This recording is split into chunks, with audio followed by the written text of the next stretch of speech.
Time to add a self-watering feature to my garden, and I thought I'd start by just showing you the components. The basic principle is we're going to create a reservoir in the bottom of the bed to hold some water, and then there'll be a layer of weed cloth above that to separate the reservoir from the dirt. And after the reservoir is full and the dirt is in place, the water will start wicking up from the bottom, and also the roots for the veggies will seek the water at the bottom.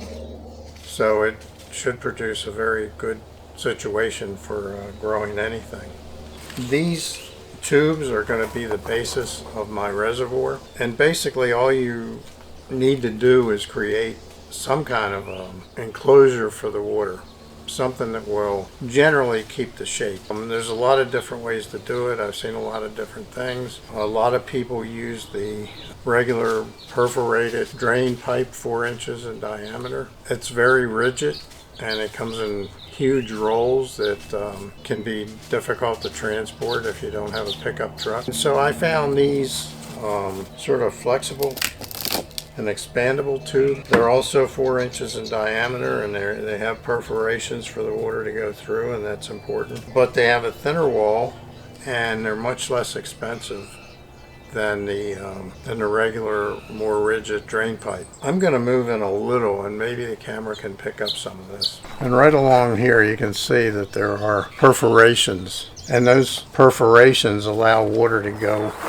across the barrier here. So once in place, it'll hold a lot of water, but the water's free to move out and go up through the weed cloth into the soil. So I have quite a few of these, and it should be enough to fill most of the bottom of this bed. When it's complete, it should be a reservoir of about 45 gallons of water. Even in the heat of summer, it won't be necessary to water every day, which is a real help when you live in Arizona. This pipe is going to be the inlet pipe. You can find thinner walled PVC pipe, but generally you're going to have to buy 10 foot of it, and I only needed about 1.5 foot. So I went to a place that specializes in irrigation, and I bought this shorter piece, about the same price as it would have cost me, but I don't have all that waste of material I didn't need. Also, I did cut the end here at an angle, and what that does is it increases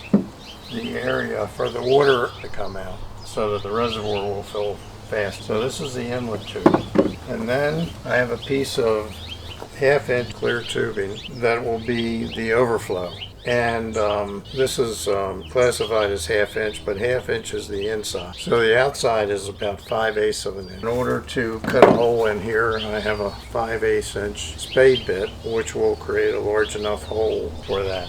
Before we do anything, we need to make sure that the whole container is watertight so it keeps all the moisture in. And I'm going to do that with this 3.5 mil plastic sheeting, which I will staple on the inside. And I have a cordless staple gun that I will use that makes it a lot easier to do that. After I've waterproofed the whole system, I will put these tubes in place, and I will cover the ends with weed cloth so that dirt and gravel can't go in, but water can pass through easily. And I also will stretch them to the length here.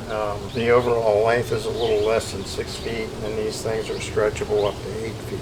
So I should have no problem. And I think I have enough to fill the majority of the area, and I have some pea gravel to fill in gaps if necessary.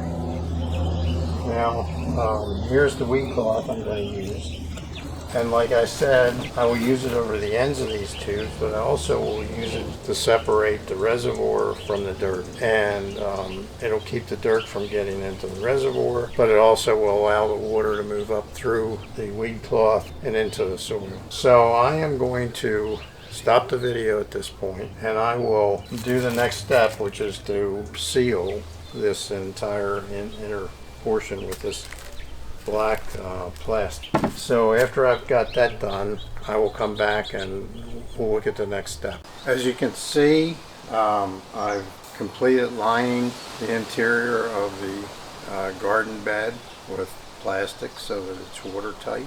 And I have extended all the tubes so they stretch the entire distance.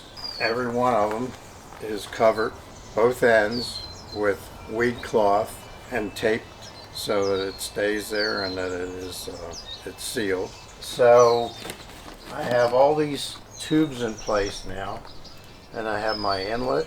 And finally, this is the overflow tube. So everything is in place now where I can fill it with water and test it, make sure there's no leaks before we do the final step of putting on the weed cloth and adding the soil. So I'll come back after I've tested the system and make sure we have no leaks, and then we'll go to the next step. When I lined the enclosure here with this 3.5 mil black plastic, I stapled it in place. And then I came along and used duct tape to cover each of the staples. You can see the silver tape over the different spots where I had stapled. And I thought this would create a watertight seal, but it did not. So I've taken all the tubes out, I've let it dry, and now I'm going to use just a thinner 1 mil clear plastic to line the inside there. And this time I will use nothing but painter's tape to hold it in place. And it's enough that it'll come up above where the reservoir will. So once I get this done, I'll come back, we'll take a look at it, I'll have all the tubes in, and I'll test it to make sure it's watertight before we go to the next step. Okay, as you can see, we've got water in the reservoir now, and everything is watertight. We had no leakage at all, and you can see that some of the tubes sit up here a little bit, but when we put the soil on top, it'll just go down to that reservoir. And everything looks good. Water came out the overflow. That was good to see that works okay. So now I'm to the last stage before we put the soil in, and that's to put weed cloth on top of this whole reservoir here to separate the reservoir from the dirt. So after I get that done, I'll come back and have a look at it, and then we'll get the dirt put in here. Okay, the fill tube and the weed cloth are in place, so now I can start putting the soil in, and we'll be able to start growing things really soon. I'll come back after we get the dirt in and show you how it looks. Well, the garden is now complete and ready for planting. I'll be following up with some videos to record my progress as the summer goes on.